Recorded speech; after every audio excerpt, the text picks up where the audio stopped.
Salut Nathalie. Bonjour. Alors, est-ce que tu peux nous expliquer où on est aujourd'hui et c'est quoi l'organisme pour lequel tu travailles? Alors, on est sur le bord de la rivière Beauport, qui est une petite rivière de 13 km à Québec, donc dans l'arrondissement de Beauport. Et moi, je suis directrice générale du groupe d'éducation et d'éco-surveillance de l'eau, donc communément appelé le G3E. Alors, le G3E, c'est un organisme, notre mission, c'est de mettre en valeur, de conserver les écosystèmes aquatiques. Donc, c'est une grande mission, mais pour y arriver, notre méthode, si on veut, c'est de développer des programmes, des outils pour amener les citoyens à s'engager dans la conservation de leurs cours d'eau. Donc, c'est vraiment impliquer les citoyens. OK. Là, ça paraît pas, mais on est quand même plus ou moins en centre-ville de Québec, là. Oui, tout à fait. On est vraiment dans l'arrondissement de Beauport, donc on est vraiment dans un endroit assez urbanisé. La rivière Beauport est à 55 % urbanisée. Donc, c'est une petite rivière qui subit beaucoup. Mais on est comme encavé, donc on se dirait carrément dans un milieu paradisiaque. C'est ça, sur les images, ça paraît vraiment pas là. Faut prendre un petit peu de hauteur pour comprendre où est-ce qu'on se trouve là. C'est sûr que c'est un beau défi, tu sais, pour moi, d'être dans une rivière comme ça, parce que habituellement, au minimum, on a de l'eau jusque là, même s'il y a ben gros descensus, etc. Donc là, à filmer, ça va être toute une opération très différente de ni apnée, ni plongée bouteille. Donc on va l'essayer un peu différemment. Mais c'est génial, tu sais, moi c'est vraiment des milieux que je découvre parce qu'en général on passe proche, on voit tous des rivières comme ça sur le bord de l'autoroute ou à côté de la maison, etc. Puis à partir du moment où on ne peut pas s'y baigner ou on ne peut pas nécessairement y pêcher, bah, c'est comme si l'intérêt s'éloignait un peu là. Donc c'est super cool d'aller avec des experts comme vous découvrir qu'est-ce qui se cache dans ces milieux qui regorgent de vie là, tu sais, Oh oui, puis la rivière Beauport, on connaît beaucoup la rivière Saint-Charles parce que... Mais sincèrement, la rivière Beauport est un milieu à découvrir. Puis la ville, il y a des sentiers maintenant, il y a un beau réseau de sentiers. Aménagé, là. Oui, puis c'est vraiment... Puis justement, c'est pas des randonnées, tu dois pas partir ta journée, donc elle est accessible. On est dans un coin de Beauport qui est un peu plus défavorisé, un peu plus vieillissant, avec beaucoup d'immigration. Donc c'est intéressant parce qu'ils ont à proximité justement... un super beau milieu là, pour venir se ressourcer un petit peu. Oui, tout à fait. Donc c'est vraiment très, très agréable. Et puis, vous m'avez donné rendez-vous là ce matin avec ton équipe parce que c'est quand même un écosystème qui reflète un peu vos terrains, là, on va dire, tu sais. Bon, en fait, le G3E, si on veut, jusqu'en 2009, était un organisme de rivière. Donc, on s'occupait justement de la rivière Beauport. Donc, je me suis occupée là, pendant plus de 10 ans de la rivière Beauport. Mais avec l'évolution de notre mission, on travaille à l'échelle provinciale maintenant. Donc, on a délaissé un peu la rivière Beauport, mais on reste quand même bien attaché à elle. Donc, on a des écoles qui font nos projets sur la rivière Beauport. Puis c'est un peu notre laboratoire vivant, finalement, parce qu'effectivement, nos bureaux sont à quelques minutes d'ici. Elle subit beaucoup de pression, donc c'est intéressant à étudier, à comprendre comment elle évolue.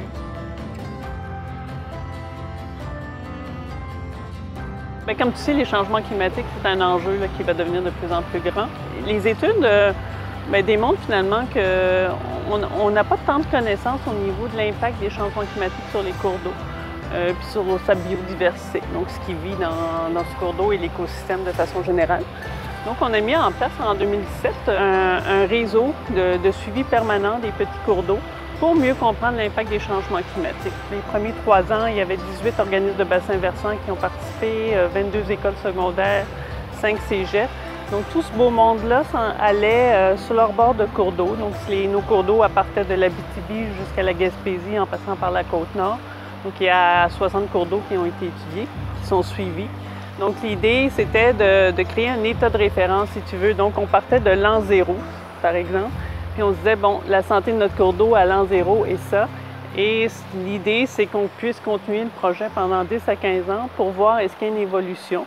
On sait que ça va changer là, mais on veut mieux comprendre. Puis ce qui va nous permettre, avec les données, avec l'implication des jeunes, l'implication des organismes, de pouvoir amener ce qu'on appelle des plans d'adaptation. Donc de se dire, bien, on sait que ça va arriver, mais on peut pas l'empêcher. Donc, mais comment mieux s'adapter pour évidemment que les cours d'eau, que la biodiversité, bon, tout ce qu'on connaît, les inondations, les étiages sévères, on puisse éviter ça. Donc, c'est ça. C'est un projet qui a débuté en 2017. On a fait une première phase de 3 ans. Puis, depuis avril 2021, on débute une phase de 3 ans en plus. Et cette phase-là, la particularité, c'est qu'on veut vraiment amener les participants à l'action, où on va vraiment évaluer comment ces données-là, comment mieux comprendre la biodiversité peut rentrer dans des plans d'adaptation. Donc c'est un projet vraiment de science participative. Oui, tout à fait, oui. Ce qui évite que votre équipe ne peut pas faire toutes les rivières au Québec. Donc là, ça vous permet de couvrir un beaucoup plus grand secteur. Puis ça c'est une question vraiment de base, mais comment on sait si un cours d'eau est en santé? C'est quoi, vous, vos méthodes? Qu'est-ce que vous allez y faire dans ces cours d'eau-là pour regarder un petit peu leur état de... Bien, il y a plusieurs méthodes. Ce que nous, on fait, c'est qu'on étudie la biodiversité. On étudie ce qui vit dans l'eau.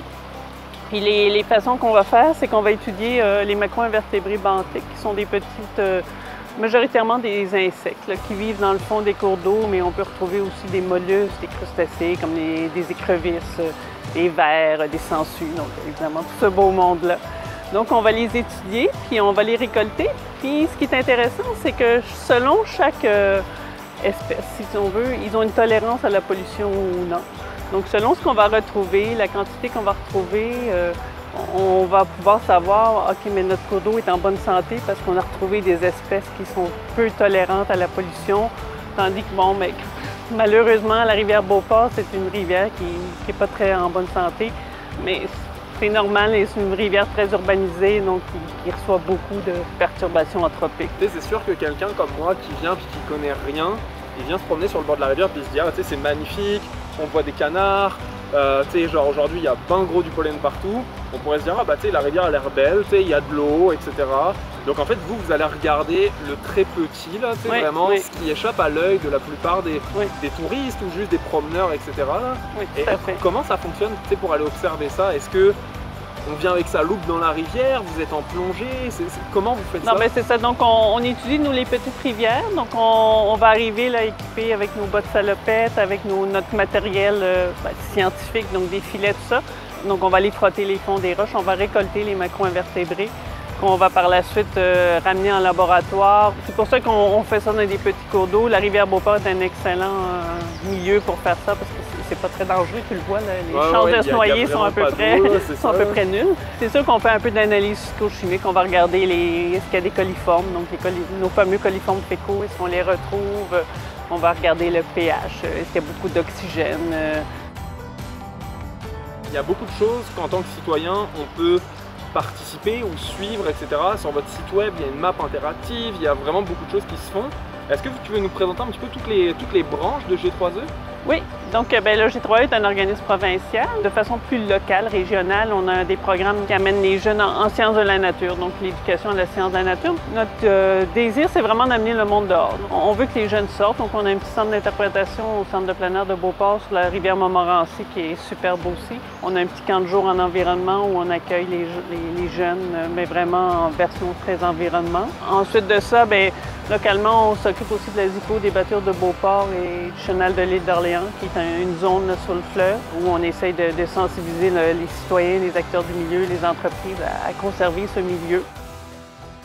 Le volet plus provincial, c'est ça. Entre autres, on a J'adopte un cours d'eau qui, lui, l'objectif, c'est d'amener les jeunes les deux pieds dans l'eau pour vraiment comprendre c'est quoi leur cours d'eau, découvrir leur cours d'eau pour certains. Après ça, ils vont aller faire des analyses. Donc, ce projet-là se fait à l'échelle de la province. On a même des participants au Manitoba, au Nouveau-Brunswick, à l'île du Prince-Édouard. Alors, vous aurez l'occasion de découvrir J'adopte un cours d'eau dans un prochain épisode. Et on a des programmes un peu plus scientifiques sur Volbentos qui, lui, amène des organismes de bassins versants, le réseau des parcs nationaux de la CEPAC, les cégeps techniques, à également aller évaluer la santé de leur cours d'eau. Donc, par exemple, c'est des programmes de bioécologie? Oui, c'est ça. Les hautes techniques, c'est beaucoup ça. Donc, c'est intéressant parce que c'est des techniciens, souvent la troisième année, qui vont aller sur le marché du travail, donc qui mettent en pratique concrètement. Puis c'est intéressant pour eux parce que les données sont valides. Donc, elles vont nous servir par la suite ou elles vont servir aux organismes qui les accompagnent. Et Alexandra va, dans un prochain épisode, va vous parler un peu de son métier et du programme qu'elle coordonne. Génial. Grosso modo, très rapidement, c'est le G3E. On a une application qui s'appelle Cours d'eau branché qu'on va revoir toute cette année, qui amène les citoyens justement aussi à aller se promener sur leur bord de leur cours d'eau et essayer de voir la santé de leur cours d'eau et surtout faire découvrir. Il y a un gros objectif d'éduquer, de sensibiliser, d'amener les citoyens de redécouvrir leur environnement. Génial. Un gros merci Nathalie de nous avoir présenté le G3E. De toute façon, on se retrouve la semaine prochaine pour parler du programme J'adopte un cours d'eau. On va laisser nos spectateurs sur quelques images des épisodes de la semaine prochaine et on vous dit à très vite. Merci de nous avoir suivis. Bye, puis à la semaine prochaine.